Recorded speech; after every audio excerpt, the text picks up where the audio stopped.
Welcome to my NAAC education ଚ୍ୟାନେଲକୁ। ଆଜିର topic ହେଉଛି ପରିବେଶ ପ୍ରଦୂଷଣ। ଚାଲନ୍ତୁ ଭିଡ଼ିଓଟିକୁ ଆରମ୍ଭ କରିବା। ପରିବେଶ ପ୍ରଦୂଷଣ ଉପକ୍ରମ। ଆମେ ଏହି ପୃଥିବୀରେ ବାସ କରୁଅଛୁ। ପରିବେଶ ହେଉଛି ଆମ ସମସ୍ତଙ୍କ ଜୀବନର ଆଧାର। ଏହା ଅନ୍ତର୍ଗତ ଅଛି ଜଳ, ବାୟୁ, ମାଟି, ଉଦ୍ଭିଦ, ପଶୁପକ୍ଷୀ ଓ ଅନ୍ୟାନ୍ୟ ପ୍ରାକୃତିକ ଉପାଦାନ। ପରିବେଶ ନିର୍ମଳ ଓ ସୁସ୍ଥ ରହିଲେ ହିଁ ମାନବ ଜୀବନ ଉନ୍ନତି ଓ ଶାନ୍ତିମୟ ହୋଇପାରେ। କିନ୍ତୁ ଆଜିର ବିଜ୍ଞାନ ଓ ତେଜ ବିକାଶ ଯୁଗରେ ମାନବ ନିଜ ସ୍ୱାର୍ଥ ପାଇଁ ପରିବେଶକୁ ଦିନକୁ ଦିନ ବିନାଶ କରୁଛି। ଏହି ବିନାଶ କ୍ରିୟା ମାନେ ହେଉଛି ପରିବେଶ ପ୍ରଦୂଷଣ। ପରିବେଶ ସ୍ୱଚ୍ଛ ଓ ନିର୍ମଳ ରହିଲେ ଆମେ ମଧ୍ୟ ସୁସ୍ଥ ଓ ନିରୋଗ ଭାବେ ଜୀବନ ଯାପନ କରିପାରିବ। ପରିବେଶ ଦୂଷିତ ହେବାର କାରଣ। ପରିବେଶରେ ମାଟି, ବାୟୁ, ଉତ୍ତାପ, ଗଛଲତା ମୁଖ୍ୟ। ଏସବୁ ପରିଷ୍କାର ପରିଚ୍ଛନ୍ନତା ରହିବା ଉଚିତ। ନିର୍ମଳ ପରିବେଶ ଓଠରେ ହସ ଫୁଟାଇ ଦିଏ। ମଣିଷ ତଥା ଜୀବଜନ୍ତୁଙ୍କୁ ଦୀର୍ଘ ଜୀବନ ପ୍ରଦାନ କରେ। ପରିବେଶ ପ୍ରଦୂଷଣ ହେବାର ଅନେକ କାରଣ ରହିଛି।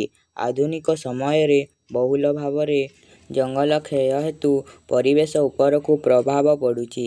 ଅଙ୍ଗାରକାମ୍ଳର ପରିମାଣ ବଢ଼ୁଛି। ଠିକ୍ ସମୟରେ ଠିକ୍ ପରିମାଣରେ ବର୍ଷା ହେଉନାହିଁ। ଅମ୍ଳଜାନ ମଧ୍ୟ ଆମେ ଉପଯୁକ୍ତ ପରିମାଣର ପାଇପାରୁନାହିଁ। ଏହି ପରିବେଶ ଭିନ୍ନ ଭିନ୍ନ ଉପାୟରେ ପ୍ରଦୂଷିତ ହୋଇଯାଏ। ବାୟୁ ପ୍ରଦୂଷଣ, ଜଳ ପ୍ରଦୂଷଣ ଓ ଧ୍ୱନି ପ୍ରଦୂଷଣ ମୁଖ୍ୟ। ବାୟୁ ପ୍ରଦୂଷଣ ଅଧିକ କ୍ଷତି କରିଥାଏ। ବାୟୁମଣ୍ଡଳରେ ଅମ୍ଳଜାନ, ଯବକ୍ଷାରଜାନ ତଥା ଅନ୍ୟାନ୍ୟ ଗ୍ୟାସ ରହିଥାଏ। ରୋଷେଇ ଧୂଆଁ, ଧୂମପାନ, ପେଟ୍ରୋଲ, ଡିଜେଲ ଚାଳିତ ଗାଡ଼ିରୁ ଧୂଆଁ ବାହାରି ବାୟୁମଣ୍ଡଳକୁ ପ୍ରଦୂଷିତ କରିଥାଏ। ଅଙ୍ଗାରକାମ୍ଳ ପରିମାଣ ବଢ଼ିଯାଉଛି। ଜଙ୍ଗଲ କାଟି ପରିଷ୍କାର କରାଯାଉଛି। ଏହା ଫଳରେ ବର୍ଷା ନିୟମିତ ଭାବରେ ହୁଏ ନାହିଁ। ବେଳେ ବେଳେ ଅଧିକ ବର୍ଷା ହୋଇ ମାଟି ଧୋଇ ନେଇଯାଏ। ପରିବେଶ ପ୍ରଦୂଷଣ କରିବାରେ ଜନସଂଖ୍ୟା ବୃଦ୍ଧି ହେଉଛି ପ୍ରଧାନ କାରଣ। ଜନସଂଖ୍ୟା ବୃଦ୍ଧି ହେତୁ ଜମି ଓ ଜଙ୍ଗଲ କାଟି ବାସଭୂମି ନିର୍ମିତ ହେଉଛି। ପରିବେଶକୁ ସୁରକ୍ଷା ଦେବାର ଉପାୟ। ଆମମାନଙ୍କୁ ନେଇ ହିଁ ପରିବେଶ ଗଠିତ। ଆମର ପରିବେଶକୁ ସୁରକ୍ଷା ଦେବା ହେଲା ମୁଖ୍ୟ କର୍ତ୍ତବ୍ୟ। ଜନସଂଖ୍ୟାର ନିୟନ୍ତ୍ରଣ ପ୍ରତି ଦୃଷ୍ଟି ଦେବା ଆବଶ୍ୟକ। ସମସ୍ତେ ବୃକ୍ଷରୋପଣ କରିବା ଆବଶ୍ୟକତା ରହିଛି। କାରଣ ବୃକ୍ଷ ଯେତେ ପରିମାଣରେ ଲଗାଯିବ ପରିବେଶ ସେତେ ସୁନ୍ଦର ଓ ସ୍ୱଚ୍ଛ ରହିବ। କିନ୍ତୁ ବର୍ତ୍ତମାନ ପୁରୁଷଙ୍କ ଅବହେଳା ହେତୁ ଏହି ପରିବେଶ ସମସ୍ୟା ଦିନକୁ ଦିନ ଖରାପ ହେବାରେ ଲାଗିଛି।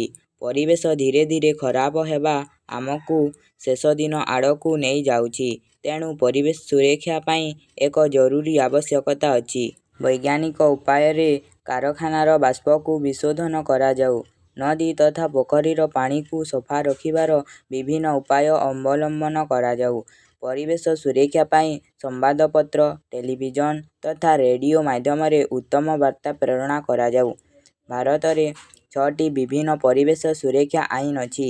ଏହି ନିୟମ କେବଳ ପରିବେଶର ସୁରକ୍ଷା ନୁହେଁ ବରଂ ଭାରତର ବନ୍ୟଜନ୍ତୁ ମଧ୍ୟ ସୁରକ୍ଷା ଦେଇଥାଏ।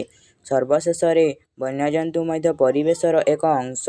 ଭାରତରେ ପରିବେଶ ସୁରକ୍ଷା ଆଇନ ନିମ୍ନଲିଖିତ। ପଏଣ୍ଟ ନମ୍ବର 1 1986ର ପରିବେଶ ସୁରକ୍ଷା ଅଧିନିୟମ। ପଏଣ୍ଟ ନମ୍ବର 2 1980ର ଜଙ୍ଗଲ ସଂରକ୍ଷଣ ଅଧିନିୟମ। ପଏଣ୍ଟ ନମ୍ବର 3 ବନ୍ୟଜନ୍ତୁ ସୁରକ୍ଷା ଆଇନ 1972। ପଏଣ୍ଟ ନମ୍ବର 4 ଜଳ ପ୍ରଦୂଷଣର ପ୍ରତିରୋଧ ଏବଂ ନିୟନ୍ତ୍ରଣ। ପଏଣ୍ଟ ନମ୍ବର 5 ବାୟୁ ପ୍ରଦୂଷଣର ପ୍ରତିରୋଧ ଏବଂ ନିୟନ୍ତ୍ରଣ 1981।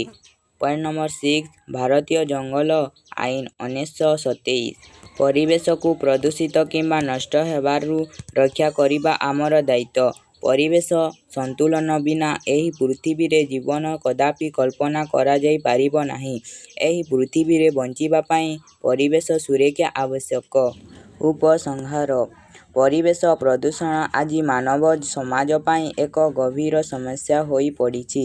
ଯଦି ଆମେ ବର୍ତ୍ତମାନ ସଚେତନ ନ ହେବା ତେବେ ଆଗାମୀ ପିଢ଼ି ପାଇଁ ଏହା ଅନେକ ଦୁଃଖଦ ଫଳ ଆଣିପାରେ।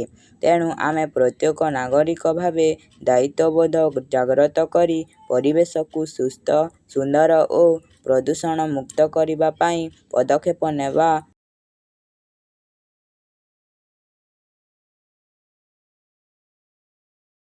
ଅତି ଆବଶ୍ୟକ। ସୁସ୍ଥ ପରିବେଶ ବିନା ଜୀବନ ଅସମ୍ଭବ। ତେଣୁ ଆସନ୍ତୁ ଆମେ ପ୍ରକୃତିକୁ